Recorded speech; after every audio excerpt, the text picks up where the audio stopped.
We remain steadfast in our commitment in delivering local news that matters. Stories that inspire. Enriching the lives of Filipinos in the Philippines and across the globe. This is your GMA Regional TV. Buong puso para sa Pilipino. Narito na ang mga pinakamalalaking balita ngayong Miyerkules. Pantalan sa Batangas City, sorpresang ininspeksyon ng pamunuan ng Philippine Ports Authority. Extension ng terminal building at electronic vehicle ipapagamit sa mga pasahero. Umano'y vintage bomb na nakalagay sa sako, natagpuan ng isang mangangalakal sa Lipas City. Dating Police Major Alan De Castro na pangunahing sospek sa pagkawala ni Catherine Camilon, dumalo sa ikalawang pagdinig sa Senado. De Castro pinasight in contempt dahil sa umano'y pagsisinungaling. Mga taniman ng sibuya sa San Jose Occidental, Mindoro, apektado ng tagtuyot at pesteng harabas. Mahigit 250 million pesos na danyos na itala. At determinasyon at abilidad ng estudyanteng Superwoman, kinilala ng sangguniang panglungsod ng Batangas City.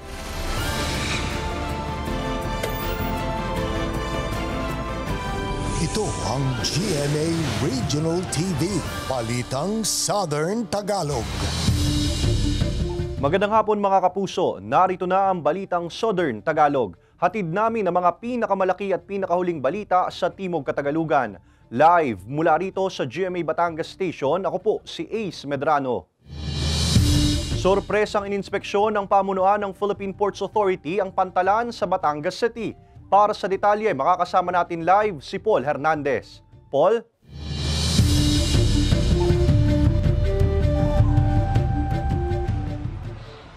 Ace, fully air-conditioned, malinis at maaliwalas yung extension ng passenger terminal building dito sa Batangas Port. Sa kabuuan, 3 na ang ticketing zones na magbibigay serbisyo sa mga pasahero. Habang hindi pa buhos ang mga biyahero sa Batangas Port, naunang nag-inspeksyon si Philippine Ports Authority General Manager Jay Santiago sa Pantalan. Sa Martes Santo, nakikitang magsisimula ang dating sa pier ng mga uuwi sa probinsya. Inaasahan natin hihigit sa 2 milyon yung mga kababayan nating babiyahe sa mga pantalang pinamamahalan ng PPA. And we anticipate a 10% increase from last year's 1.8 million. Mas maluwag na passenger terminal ang sasalubong sa mga biyahero mula sa common area ng entrance at exit at ang extension ng departure area. Mula sa dating 2,500 seating capacity, 8,000 pasahero ang maa-accommodate rito.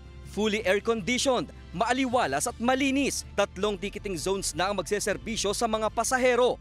Ipapagamit pa ang 2 e-transporter o electronic vehicle sa loob ng gusali para sa kaginhawaan ng mga PWD, buntis at senior citizen. Mabuti, wala lang paglakad. Inaasahan natin na madadagdagan pa to as we progress dito. Mas maging fully operational itong passenger terminal building natin. And itong modelong ito kasi, i-adapt natin na ito magiging modelo sa iba pa nating passenger terminals. May bagong barko raw ang isang shipping company para tumugon sa buhos ng mga pasahero. Magsisimula pong maglakbay pamula Batangas patungong Calapan sa Lunes po na may kapasidad ng 700 tao at 80 sasakyan. Tinitiyak ng PPA ang kalinisan sa pier, ang bili nila sa riding public, kooperasyon at huwag magtapon ng basura kung saan-saan.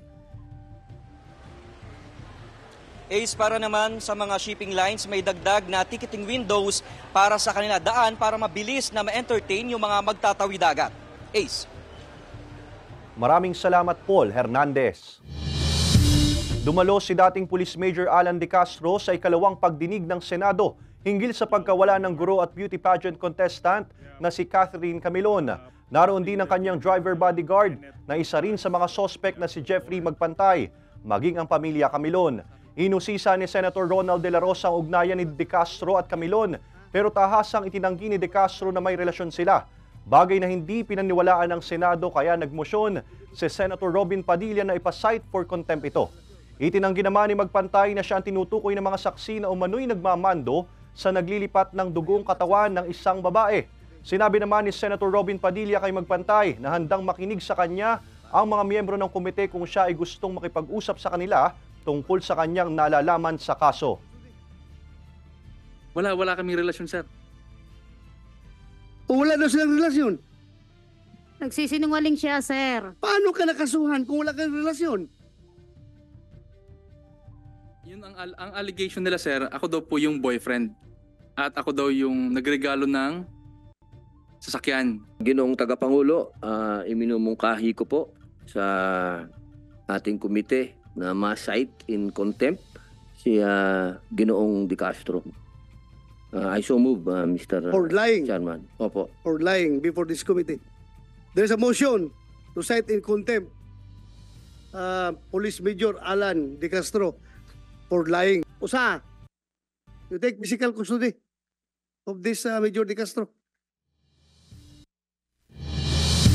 Sugatan ng 4 na katao nang mabangga ng kotse ang sinasakyan nilang tricycle sa Lipa City. Ang detalye sa report ni Denise Abante. Nayupi ang likurang bahagi ng tricycle na ito kung saan lulan ang 4 na magkakamag-anak pasado alas 8 ng gabi kagabi matapos mabangga ng nasa likuran nitong kotse habang binabagtas ang Lipa Alaminos Road na sakop ng Barangay Dagatan sa Lipa City. Sa investigasyon ng pulisya, galing sa isang fiesta sa Barangay Talisay ang magkakaanak at pauwi na sana sa Barangay Marawoy habang tinatahak din ng kotse ang kaparehong barangay nang mangyari ang aksidente. Ayon sa pulisya, nasa impluwensya ng alak ang driver ng kotse. Nakikita po natin dahilan is madilim po yung sa lugar na pinagyarihan po ng insidente, ma'am. So technically, ma'am, hindi po siguro napansin ng driver ng sedan, yung tricycle sa unahan. And siguro factor na rin po, ma'am, yung nakainom po yung driver. Mga sugat at gasgas sa iba't ibang bahagi ng katawan ang tinamo ng mga biktima. Nagkaroon na rin ng pag-uusap ang magkabilang panig hinggil sa pangyayari ayon sa pulisya. Nagkasundo po sila, ma'am, na babayaran na lang po ng nakabangga yung medical expenses po ng pamilya. Hindi na rin po mag-proportion ng kaso yung pamilya. Sinisika pa ng GMA Regional TV Balitang Southern Tagalog na makuhanan ng pahayag ang mga biktima, gayon din ang driver ng kotse. Abiso naman ng pulisya sa mga residente at motorista. Since marami nga pong piyestahan dito po sa ating lugar, pakiusap na lang po namin, and ang aming paalala is wag na po tayong, pag tayo po ay magmamaneho, lalo't this oras po ng gabi, is wag na lang po tayong uminom. Wag na lang po tayong mag-drive. Hindi pabukas na lang po natin. Kasama si J.R. Manjares, Denise Abante, Balitang Southern Tagalog. Pinaalalahanan ng DepEd ang mga guro na mas maging pasensyoso sa pagtuturo. Samantala, binigyang diin din ng kagawaran na dapat nagsisimula sa bahay ang disiplina ng mga estudyante. Alamin yan sa report ni Paul Hernandez. Mga katulad niyong wala pa namang Gumugulong ng investigasyon ng Department of Education o DepEd Central Office ukol sa viral video na isang gurong nasa gitna ng paninermon sa kanyang mga estudyante. Pagpapaliwanagin daw ang guro. Sa gitna niyan, pinaalalahanan ng DepEd Batangas City ang mga guro na mas habaan pa ang pasensya at ikontrol ang galit sa mga estudyante kung tingin nila'y hindi na nakukuha sa suway ang pagdidisiplina. Ay magpagtimpi, hanggang huwag makakasakit, kahit yung verbal abuse ay iiwasan natin. Kung talagang masama ang loob at sa kakulitan natin mga bata, mas maganda pang lumabas muna ng konti. Batid ng DepEd na hindi biro para sa mga guro ang pagtuturo, lalo't iba-iba rin ang behavior at personalidad ng mga mag-aaral. Iba-iba na rin daw ang pamamaraan ng pagdidisiplina sa mga bata. Sabi ng kagawaran, kailangan pa rin daw nila ng tulong ng mga magulang o guardian. Ngayon, kahit anong turo namin sa mga mag-aaral, kung ito naman hindi napapractice sa bahay, ay napakahirap na mangyari yung inaasahan natin na values formation sa ating mga kabataan. Ang stress tumatama kahit kanino ayon sa isang licensed psychologist at mental health specialist. Ano pa man daw ang propesyon, iba-iba ang triggering factor ng stress sa isang tao. Kapag naka-experience ka talaga ng stress, lalo pa kapag hindi mo na ito makontrol or may issues ka about emotional regulation, so it can really be a problem or challenge talaga. Normal lang daw na ma-stress, pero pwedeng makontrol ang reaksyon ng isang individual sa behavior ng mga taong nasa paligid niya. Pwede raw magsagawa ng breathing exercises, makinig sa nakakakalmang music, makipag-usap sa kaibigan. The person can also engage in physical activities such as exercises or even yoga or even Zumba. Mga bagay na hindi masyadong napapansin pero at the end of the day magaganda mga epekto nito talaga. Mahalaga raw ang anger management at emotional regulation sa isang tao. Payo ng eksperto, dapat isipin muna ng maraming beses ang mga bibitawang salita na maaring makapanakit sa kapwa. Kasama si Kel Ravaca, Paul Hernandez, Balitang Southern Tagalog. Inaasahang dadagsa ang nasa 300,000 turista at deboto sa Lipa City sa nalalapit na Holy Week ayon sa Tourism Office. Narito ang report ni Denise Abante. Isa sa mga dinarayong lugar tuwing summer at Holy Week ang lungsod ng Lipa. Ilang metro lang kasi ang layo nito mula sa Metro Manila at siyang gateway patungo sa mga karatig-bayan sa lalawigan ng Batangas. Sa tala ng Lipa Tourism Office, nasa 150,000 pilgrims at tourist arrivals noong nakaraang taon dahil na rin sa mga dinarayong simbahan sa lungsod. Kaya ngayong taon, aasahan pa raw nila na dodoble ito dahil wala ng restriksyon sa paglabas ng mga residente.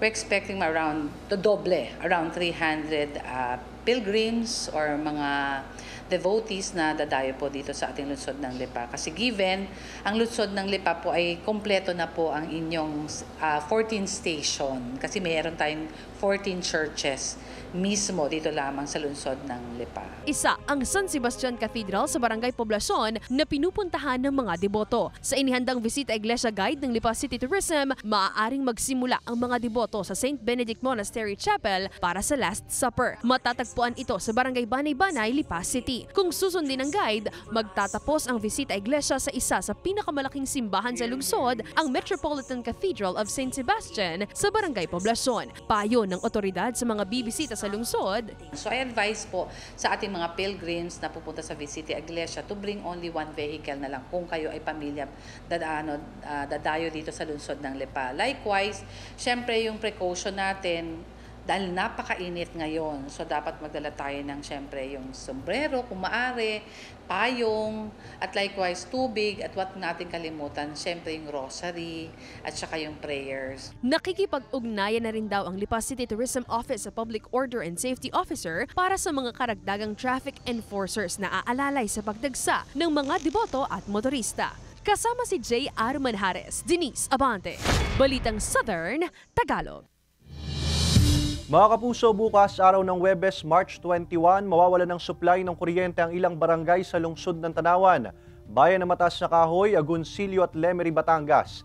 Simula alas 9 ng umaga hanggang alas 5 ng hapon, bunsod ng pagpapalit at paglilipat ng mga nabubulok na poste, kalin sa bayang row clearing ng mga linya. Ito ang GMA Regional TV. Balitang Southern Tagalog.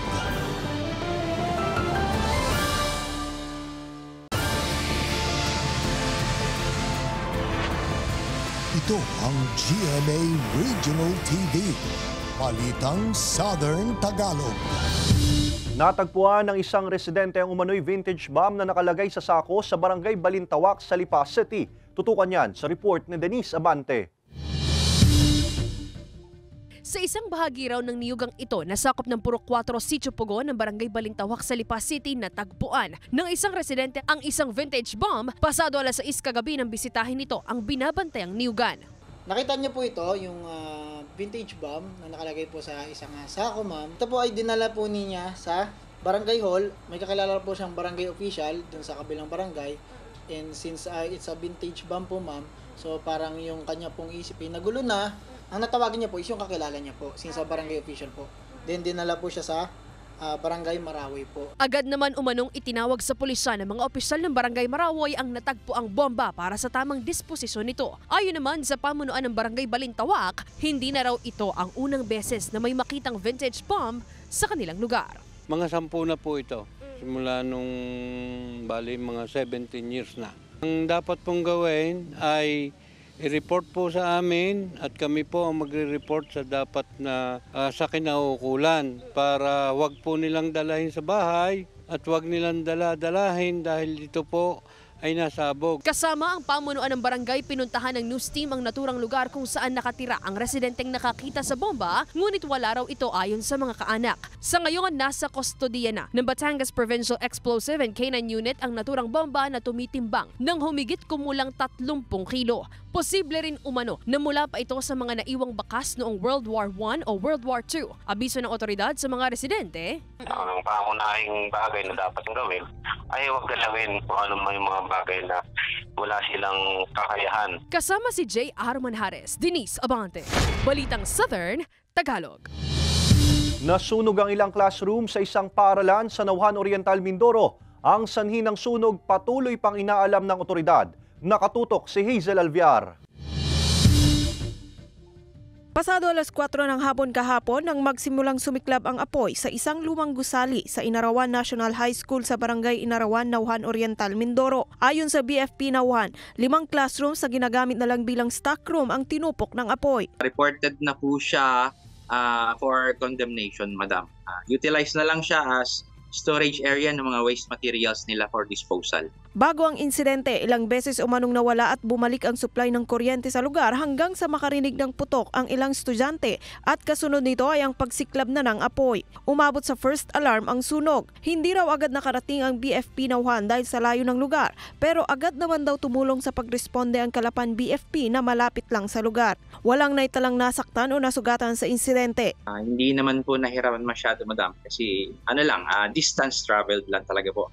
Medyo malayo po talaga yung Inarawan po hanggang sa station natin. Kinordonan muna namin yung area para hindi po siya ma-hamper yung aming investigation. Sa taya ng BFP, humigit kumulang 60,000 pesos ang danyos. Pasado alas 5 rin ng hapon kahapon nang ideklarang under control ang sunog. Patuloy pa rin ang kanilang investigasyon sa naging sanhi ng sunog. In-advise namin sila na lahat ng mga schools na kung wala namang pasok, lalo na ngayong magbabakasyon, i-shutdown po lahat ng breakers, tsaka patayin po lahat ng mga naiiwang electrical appliances po sa loob. Hazel Alviar, Balitang Southern, Tagalog. Patuloy na nangangailangan ng Philippine Coast Guard ng mga karagdagang auxiliary member. Ang mga bagong miyembro tulong daw sa pagpapalakas ng puwersa ng PCG. Ang detalye sa report ni Paul Hernandez. Kumpiyansa ang Philippine Coast Guard sa lakas at kakayahan ng mga Pilipino at ang disiplina raw pwede pang mapag-ibayo kung ipapamala sa tama at makabuluhang pagkakataon. Kaya sa oras ng pangangailangan, dapat itong mapakinabangan.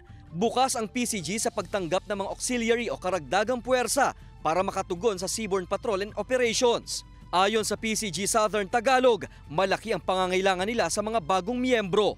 Nagti-fill up pa tayo ng mga areas natin that katulad yung human resources at iba pang mga pangangailangan para mas mapakita naming ma-achieve yung aming goal na maging world-class Coast Guard kami. Dagdag puwersa raw ang mga bagong miyembro sa pagpapalakas ng kanilang ahensya. Bahagi ang anunsyong yan sa selebrasyon ng 41st founding anniversary ng Coast Guard District Southern Tagalog. Binigyang parangal ang mga government agency, private entities at media outlets na nagkaroon ng malaking ambag sa pagpapalakas ng tungkulin nila sa pamayanan. Kayong mga media, binigyan natin ng pagpupugay at recognition yung inyong mga effort sa pagbabalita ng tapat at tama para sa ating mga kababayan. Samantala, abala na rin sa paghahanda ang PCG para matiyak ang kaligtasan ng mga biyahero sa Semana Santa. Kasama si Kel Ravaca, Paul Hernandez, Balitang Southern Tagalog. Gaganap bilang kontrabida si Dennis Trillo sa Pulang Araw. Samantala, kinaaliwan ng netizens ang dance video ni na My Guardian Alien stars Rafael Landicho at Marian Rivera. Narito ang report ni Hazel Alviar. Magbabalik telebisyon ang Kapuso Drama King Dennis Trillo, pero sa pagkakataong ito, gaganap siya bilang isa sa mga mabagsik na sundalong Hapon sa historical drama na Pulang Araw. May konting pressure daw pero mas binibigyang importansya daw niya ang challenge sa kanyang role. Kinaaliwan naman ngayon ng netizens ang dance video na ito ni na My Guardian Alien stars Rafael Landicho at Marian Rivera. Tila ito ang kanilang bonding moment sa set habang hindi pa sumasabak sa harap ng kamera. Abangan ang kanilang mother and son tandem sa My Guardian Alien sa Abril. Ibinahagi naman ni Black Rider's son John Lucas sa kanyang social media account ang kwento sa likod ng sorpresang kanyang natanggap mula sa kanyang asawa. Kwento ni John, nagkayaan lang daw sila na magpunta sa isang mall hanggang sa kunwari ay nasiraan ang kanyang sinasakyan at nang matapat sa isang auto dealer shop, doon na na-reveal na may sorpresang brand new car pala para sa kanya. Hazel Alviar, Balitang Southern Tagalog.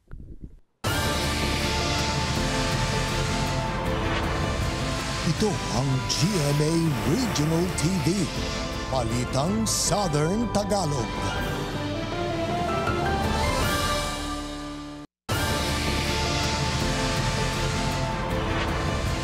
Ito ang GMA Regional TV. Balitang Southern Tagalog. Apektado ng tagtuyot at pesteng harabas ang mga taniman ng sibuyas sa San Jose Occidental, Mindoro. Naitala rin ng LGU ang mahigit 250 million pesos na danyos sa mga palayan at taniman ng sibuyas sa bayan. Ang detalye sa report ni Denise Abante. 2.6 hectares ang lawak ng taniman ng sibuyas ni Hiner sa Barangay La Curva, San Jose Occidental, Mindoro. Pero ang taniman na dating saganang pangkabuhayan at pinagkukunan ng pang-araw-araw na pagkain, wala nang maani pa dahil sa epekto ng El Nino. Sa halip kasi napabilog ang hugis ng bulb ng sibuyas, nagiging oblong na ito dahil kinulang sa tubig. Dismayado at napapailing na lang si Hiner sa sitwasyon nila ngayon. Bukod sa pagkalugi, naaapektuhan na rin daw ang kanyang mentalidad. Hindi ako masyadong mapagkatulog.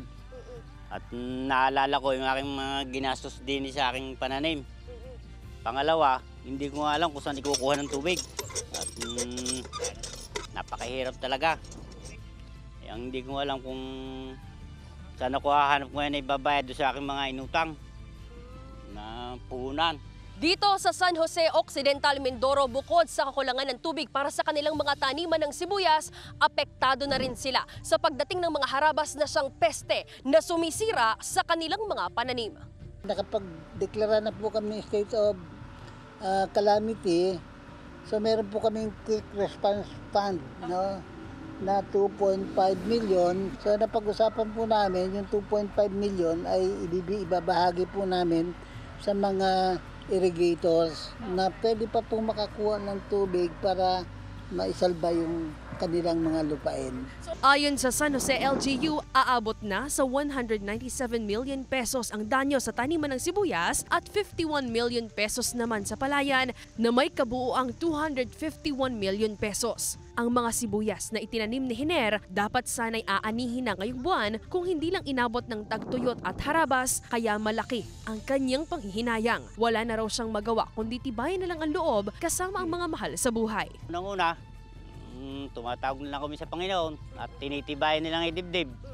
At minsan sa gabi, bago matulog, lalo pagka nakita yung mga anak, halos nalulungkot din. Kaya sana humingi ng konting tulong sa kung pwede. Nananawagan po ako sa gobyerno na hindi man po tulong pero sa lahat ng magsasaka dito sana mapansin ninyo yung nila, pagod, yung hirap, kung paano magpalaki ng produkto. Yung lang sa amin sana isundin nila kung ano yung patakaran sa presyo ng sibuyas. Yun lang inaano ko para naman yung pagod at hirap ng magsasaka may palit. Laging pansinin ang magsasaka ng Occidental Mindoro. Samantala, bukod sa taniman ng mga sibuyas, nagkabitak-bitak na rin ang palayang ito ni Mang Eugenio. 12 taong gulang pa lang daw siya nang magsimulang magsaka. Sa mahigit 60 dekada niya sa pagtatanim ng palay, ngayon lang daw siya nakaranas ng ganito kalalang pagkatuyo at pagkakabitak-bitak ng lupa. Hindi talaga. Ibang-iba talaga ito. Nakakapatay ng tao na ito. Talagang wala na kaming magawa kundi tanggapin na lang na gano'n ang kapalaran namin dito. Ay panawagan naman na sana namin sa gobyerno natin. Itong bago magtalukan sana ulit, bigyan man kami ng kahit na kunting tulong lang. Bagamat nakatanggap na raw ng 5,000 pisong ayuda mula sa San Jose LGU, hindi pa raw ito sapat para sa pangmatagalang epekto ng El Nino sa kanilang pang-araw-araw na buhay. Sa sitwasyon ng mga magsasaka sa San Jose Occidental, Mindoro, kulang daw ang salitang hirap para sa nararanasan nilang pagdurusa ngayong tagtuyot. Tibay ng loob at pananalig naman sa Diyos ang abiso ng Ama ng Bayan. Sama-sama natin tahakin yung landas ng kahirapan. Maniwala po kayo sa may future pa naman, may Panginoon pa naman. May Panginoon pa po na naghintay sa atin, nagmamahal sa atin. Hindi naman po kailangan gumawa tayo isang bagay para patuloy natin ang buhay natin. Patuloy din ang panawagan ng pamahalaang panlalawigan ng Occidental Mindoro sa Department of Agriculture at National Irrigation Administration para sa mga proyektong patubig na maaaring makatulong sa mga magsasaka. Kasama si Buhay Adante Jr., Denise Abante. Balitang Southern Tagalog.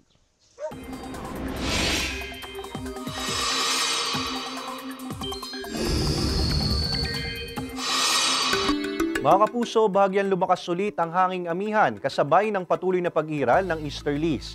Ang amihan umaabot na sa northern at central Luzon habang sa natitirang bahagi naman ng bansa ang easterlies.